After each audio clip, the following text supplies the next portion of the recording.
कि कठोपनिषद जैसा बड़ा मुद्दा समझाने के लिए 12 साल के बच्चे का चुनाव क्यों किया कठोपनिषद के लेखक ने। आप लोग जो बच्चे आए हैं, शायद आप लोग को बैकग्राउंड समझ में नहीं आ रहा होगा, बस इतना समझ लीजिए, कहानी है, उस कहानी में एक व्यक्ति यज्ञ करता है, उसका एक बच्चा है 12 साल का, और वो ऑब्जेक्शन करता है उस पर। तस्य नचिकेता नाम पुत्रास, वाजश्रवा का एक पुत्र था नचिकेता नाम का, और उस नचिकेता के मन में तमह संतम नियमानासु दक्षिणाशु श्रद्धा आविवेश। जब उस छोटे से बच्चे ने देखा कि मेरे पिता बूढ़ी गायों को दान दे रहे हैं, दान के रूप में दे रहे हैं, दक्षिणा कह करके दे रहे हैं, तो उन गायों के प्रति नचिकेता के मन में बड़ी श्रद्धा पैदा हुई। छोटा सा बालक, 12 साल का बालक, और सीधे सीधे अपने पिता से सवाल कर दिया। और सवाल क्या किया? पीतोदका जगधत्रणा दुग्ध दोहा निरिंद्रिया अनंदा नाम तेलोका तांस गच्छति ताददत। आपने दक्षिणा दान इसलिए दिया है बूढ़ी गायों का कि आपको कुछ बहुत अच्छा पुण्य मिल जाएगा। मेरा मानना तो यह है कि जितना इनको खाना था वो खा चुकी गाय, अब और नहीं खा पाएंगी, बूढ़ी हो गई हैं ये। जितना इनको पीना था सो पी चुकी, अब और नहीं पी पाएंगी, अब तो बूढ़ी हैं, जैसे तैसे जीवन बिताएंगे। जितना दूध इनको देना था ये दे चुकी हैं, अब और दूध नहीं दे पाएंगे। और ऐसी बूढ़ी गायों का दान दे करके अनंदा नाम तेलों का, अगर आपको लग रहा है कि इसका कुछ फल मिलेगा भी, तो वो दरअसल पुण्य के रूप में तो नहीं मिलेगा। अनंदाहा, ऐसा फल मिलेगा जिसमें सुख तो जरा भी नहीं होगा। क्यों? क्योंकि आपने जीवन भर इनसे दूध लिया, और जब इनकी सेवा करने की बारी आई तो आपने किसी दूसरे को भेड़ दिया इन्हें। सामने वाला व्यक्ति अब सेवा करेगा, जितना लेना था सो हमने ले लिया, और अब जब देने की बारी आई तो अब दूसरा देगा। तो ये तो पाप है ना, ये तो अपराध है ना। ठीक है, सामने वाले व्यक्ति ने औपचारिकतावश कुछ कहा नहीं, हमारे साथ बहुत होता है ऐसा, पता नहीं कहना चाहिए कि नहीं, पर अनुभव के रूप में बता रहा हूं।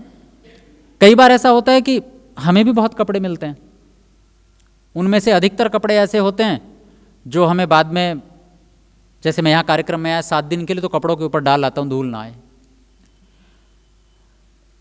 जब ही हम किसी को कुछ देते हैं, कुछ सौंपते हैं, तो क्या लगता है कि हमने कुछ बहुत बड़ा पुण्य कमा लिया। नचिकेता कहता है नहीं, अनंदा नाम तेलों का, अगर कुछ मिलेगा भी तो पाप ही मिलेगा। आपने दूसरे पर बोझ डाल दिया है, दूसरा इसको ठिकाने लगाए, अब मेरा काम हो गया। अब इसके अंतिम समय पर जो खर्च करना है दूसरा करे, दवाई पर जो खर्च करना है दूसरा करे, चारे पर जो खर्च करना है दूसरा करे, हमें नहीं करना है। और ऐसा कह करके अब आपको इस बालक का महत्व समझ में आएगा। इस कहानी को थोड़ा अलग एंगल से देखिए। अब सोचिए, यहां 12 साल का बच्चा नहीं है, समझदार सा कोई 35-40 साल का, बढ़िया दुनियादारी को देख चुका, और दुनियादारी को देख करके उसके साथ तालमेल भी बैठा चुका है। जो ऐसा कोई व्यक्ति है, 35-40 साल का व्यक्ति, जिसे समझ में आ गया है कि दुनिया कैसे काम करती है और कब कहां क्या बोलना चाहिए, सारी औपचारिकताएं सीख, यानी सरल भाषा में कहूं तो जितनी भी तिकड़मबाजी होती है ना, वो सब सीख चुका है। उसे पता चल गया कि किसका विरोध करना है, किसका नहीं करना है। ताकतवर है विरोध नहीं करना, कमजोर है तो विरोध कर देना है, वो सीख चुका है। छोटे बच्चे को नहीं पता होता ये सब, तो छोटा बच्चा वो बोलता है जो उसके अंदर से आ रहा है। छोटा बच्चा वो प्रतिक्रिया देता है जो उसे सच लगती है। उसे नहीं मतलब होता कि सामने वाला व्यक्ति पैसे वाला है तो मुझे इससे नहीं बोलना कुछ। कोई पैसे वाला है और वो कुछ भी बोलते जा रहा है, चुप, हाँ जी हाँ जी हाँ जी करते रहना है। और कोई सामान्य से कपड़े वाला गरीब सा व्यक्ति कुछ बोल दे तो वहां डर करके रहना है, वहां उसे 4 जवाब दे दो। आप सड़क पर देखें कि सड़क पर झगड़ा हो जाए, सड़क पर अगर झगड़ा हो जाए तो आप प्रतिक्रिया देखिएगा लोगों की कितनी अजीब होती है। अगर कोई बढ़िया सी फॉर्च्यूनर गाड़ी में निकल रहा है और आपकी गाड़ी हल्की सी टकरा गई उससे, बढ़िया सा नेता टाइप कपड़े पहने हुए, अब क्या तरीका रहेगा हमारा? गाड़ी दोनों की रुकी, दोनों उतरे, तो हम क्या करेंगे प्रतिक्रिया? भाई साहब थोड़ा सा देखकर चला लिया करो ना, ऐसे थोड़ा ही देखो, हमारी भी तो गाड़ी है, चलो अगली बार ध्यान रखना, अब थोड़ा बदलिए। अब हमारी गाड़ी अच्छी है, दूसरे ने बेचारे ने कोई पुरानी सी 800 ली हुई है, कोई पुरानी सी वैगनआर सेकेंड हैंड ली हुई है, और वो निकल रहा है और उससे घिसड़ गई। अब आंखें नहीं दी भगवान ने, देखकर नहीं चल सकता, अंधा होकर के चलता है। 4 पहिए वाली गाड़ी क्या ले ली, अपने आप को शहंशाह समझता है। और 4 गालियां और सुनाएंगे उसको। ये अंतर है हमारा। और ये सीखा कहाँ से हमने? समाज से सीखा है। क्योंकि ऐसा होते हमने देखा है कि अपने से बड़े, अपने से मजबूत, अपने से बड़े ओहदे वाले व्यक्ति से दब करके रहना है। क्यों? क्योंकि आगे 4 काम पड़ सकते हैं उससे, और अगर झगड़ भी लिए तो मिलेगा क्या? हार ही जाओगे ना। सामने वाले व्यक्ति के पास पैसा है, ओहदा है, आप अगर केस वेस भी करोगे या कुछ झगड़ा भी शुरू कर दिया तो लोग उसी के पक्ष में आकर के खड़े हो जाएंगे, उसके पहचान वाले होंगे ही, मेरा तो कोई नहीं होगा। तो फिर क्यों बात बढ़ाई जाए? 4 मीठी बातें बोल करके बस अपने रास्ते निकल लेते हैं। भैया थोड़ा देख करके चलाया करो। ये सब सीखा है हमने, पीढ़ी दर पीढ़ी सीखा है। यानी जो हम बोल रहे हैं वो सच नहीं है। अगर सामने वाला इतना ओहदे में बड़ा ना होता तो अंदर पता नहीं कितने सेंटेंस बना चुके थे हम। कोई सस्ता सा व्यक्ति होता तो अभी पूरी की पूरी पैराग्राफ सुना देते उसे, नहीं बोल पाए। यानी सच अंदर था, छिपा गए। बोलता कब? ना समझ होते तो बोल देते, दुनियादारी नहीं सीखी होती तो बोल देते। और बालक बोल देता है, उसने दुनियादारी नहीं सीखी, सीधे मुंह पे बोलता है। मुंह पे बोलता है आप गलत हैं, मुंह पे बोलता है अंकल आपने गलत किया। ये स्कूल से सीख कर आता है। स्कूल से सीख कर आता है कि अगर खाना शुरू कर रहे हो तो मंत्र पाठ करना है, क्योंकि आपके दैन ये जो स्कूल है मॉडल स्कूल, इसमें सिखाया जाता होगा मंत्र पाठ करके ही भोजन करना है। और बच्चा घर गया, उसने देखा माता पिता तो बिना मंत्र पाठ किए भोजन शुरू कर दिए। मम्मी आप गलत कर रही हो, मंत्र पाठ तो आपने किया ही नहीं। और गलती से आप ही ने सिखाया हो अगर सुबह सुबह के मंत्र पाठ करके भोजन करना है, और आप ही बिना मंत्र पाठ के भोजन शुरू कर दिए, तो सबके सामने, मेहमानों के सामने बोल देगा मम्मी आप गलत कर रही हैं, आपने मंत्र पाठ तो किया ही नहीं। फिर आप करेंगी ऐसे नहीं बोलते सबके सामने। अरे उसे लेना देना नहीं है सबके सामने बोलना है कि नहीं बोलना है। उसको पता था, आपने सिखाया था, उसने वैसा होता नहीं देखा, बोल दिया सीधे के सीधे। और मैं सच कहता हूं, औपचारिकताएं ही सबसे ज्यादा वातावरण बिगाड़ती हैं। औपचारिकता होनी चाहिए जहां जरूरी है, लेकिन हम बच्चों को औपचारिकता नहीं सिखा रहे। हम बच्चों को दरअसल परिस्थिति के हिसाब से सच और झूठ बोलना सिखा रहे हैं कि देखो इस परिस्थिति में ये कर लेना चाहिए, उस परिस्थिति में ये कर लेना चाहिए। और अपेक्षाएं क्या रखते हैं हम बड़ी बड़ी?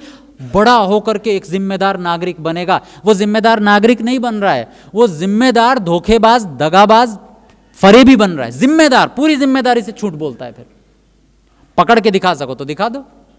पूरी जिम्मेदारी से चाशनी में लपेट करके व्यक्ति को खरी खोटी सुनाएगा, आप पता भी नहीं लगा पाएंगे, क्योंकि सीखा है उसने कि कब कोई उधार मांगने वाला व्यक्ति आए, आपने उधार ले रखा है तो कैसा रिएक्ट करना है। मेरे पास उधार है किसी का 5 लाख रुपए और वो मांगने आया है, तो बहुत प्यार से बैठिए बैठिए, 4 बार चाय पिलाइएगा, 2 बार और गुलाब जामुन और पूछ लीजिएगा, क्योंकि पता है अभी नहीं दे सकता, तो ऐसा रिएक्ट करना है। इसीलिए किरदार का चुनाव किया 12 साल का बच्चा, जिसने सीधे अपने पिता को बोला ये गलत है, ये नहीं होना चाहिए। और उस किरदार को आप हटा दो तो कहानी यहीं दम तोड़ जाएगी, कोई प्रतिक्रिया नहीं देगा। इसलिए इतना मत सिखाइए बच्चों को कि वो प्रोफेशनल झूठ बोलना सीख जाए। आप सिखाइए औपचारिकता कि ठीक है बच्चे कठोर नहीं बोलते किसी से, आप सिखाइए कि किसी को गंदा नहीं बोलते, आप सिखाइए कि अगर कोई हमारे से तालमेल नहीं है, कोई शत्रु भी घर पर आ जाए तो पानी तो पूछना ही है, उसको बैठाना तो है ही। आप इतना सिखाइए, पर ऐसा मत बनाइए कि व्यक्ति पूरे सोसाइटी में एक घोषित रूप से धोखेबाज हो जाए, ऐसा मत सिखाइए। और सच कहना सीखिए। मैं तो बल्कि बच्चों से भी कह रहा हूं, सच कहना सीखिए।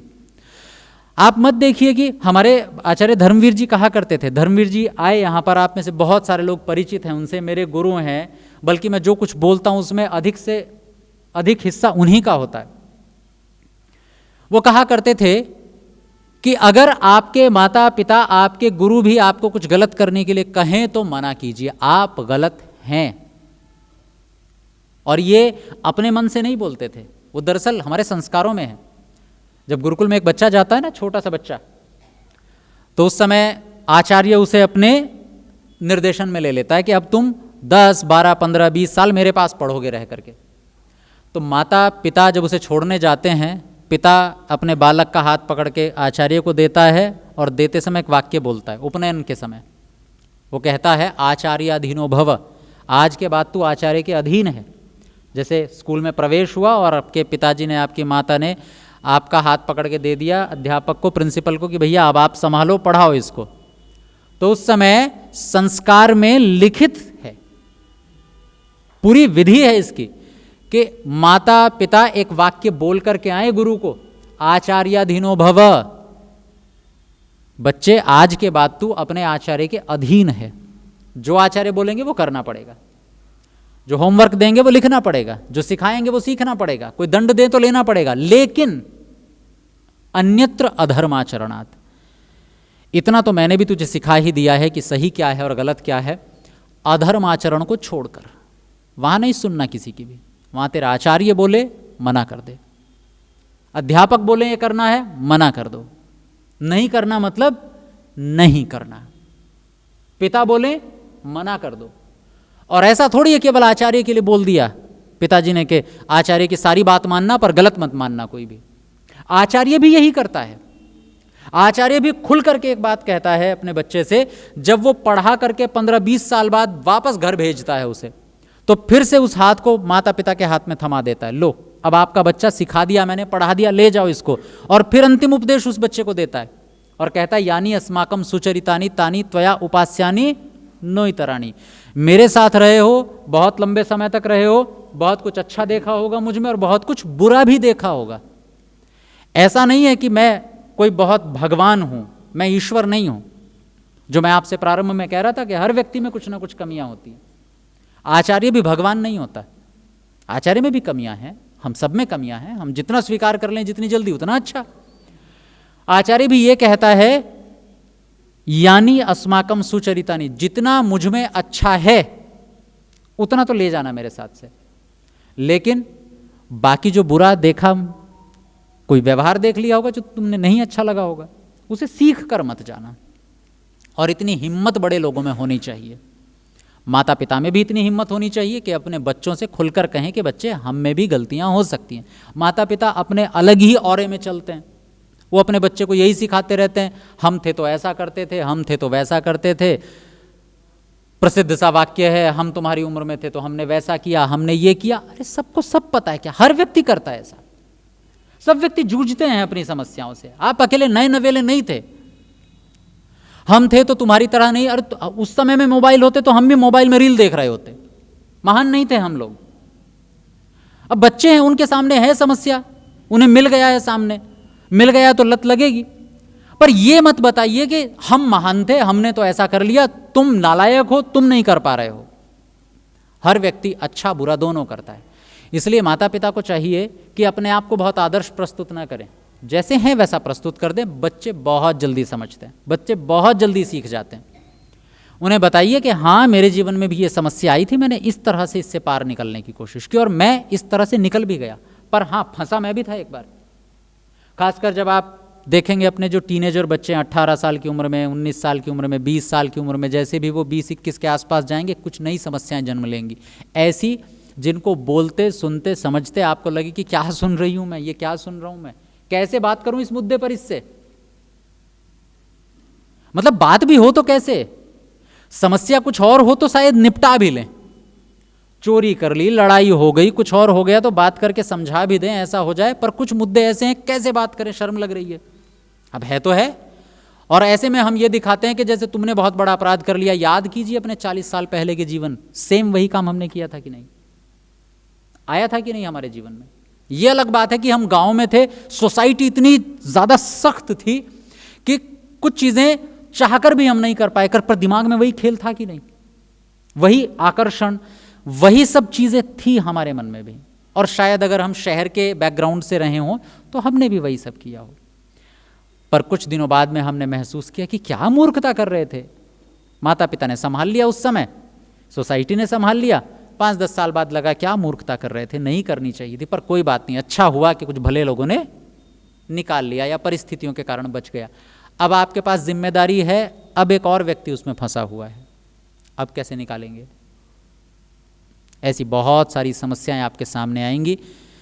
बहुत आदर्श मत बनिए, बच्चों को बताइए कि हम भी थे, ऐसे निकले, तो वो कनेक्ट करेगा, फिर वो सुनेगा आपकी बात। आपने बोल दिया मैं तो आदर्श था तो उसे लगेगा ये तो भगवान है, इनसे तो पीछा छुड़ाए। दोस्त से जाकर बात करता हूँ, वो थोड़ा आदमी जैसा लगता है, ये आदमी कम भगवान ज़्यादा दिखाई दे रहे हैं, ये मेरी सुन कम रहे हैं और सवाल के जवाब पहले तैयार लेकर के खड़े हैं।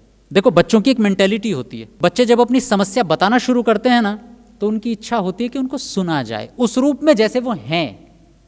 और जब उन्हें यह पता चल जाए ना कि सामने वाला सुन कम रहा है और वो पहले से सोच कर बैठ गया है कि बोलना क्या, समझाना क्या है इसको, तो वो दूरी बनाना शुरू कर देते हैं कि तो पहले से ही तैयार बैठा है सुनाने के लिए, 4 बातें सुनाएगा फिर कुछ समझाएगा, मुझे तो समझ लो ना मैं क्या हूं।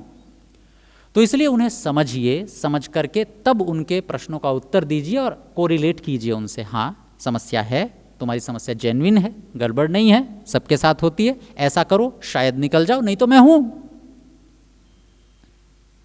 बस यहीं से एक छोटे बच्चे को संभालने की तैयारी शुरू होती है। बालक नचिकेता की और बहुत सारी मानसिकताएं, बहुत सारा मनोविज्ञान इस कठोपनिषद में देखने को मिलेगा। हम धीरे धीरे अपने जीवन की शिक्षाएं उससे लेते जाएंगे। और यदि आपको लगे कि कुछ चीज़ें काम की हैं तो सुन करके मत जाइए, अप्लाई करना शुरू कीजिए।